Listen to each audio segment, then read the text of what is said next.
How to connect Telegram wallet with Tonkeeper.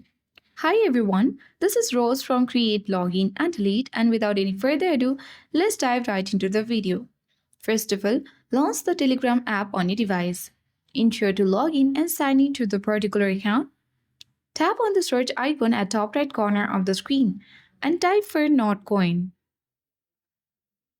On this result section, tap on the Notcoin bot at top of the screen.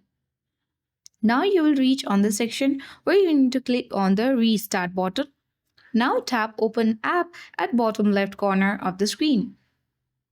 Now you will reach on this Notcoin page where you need to tap the connect wallet button at top right corner of the screen. A new pop-up menu box appears on your screen where you have to tap on Tonkeeper.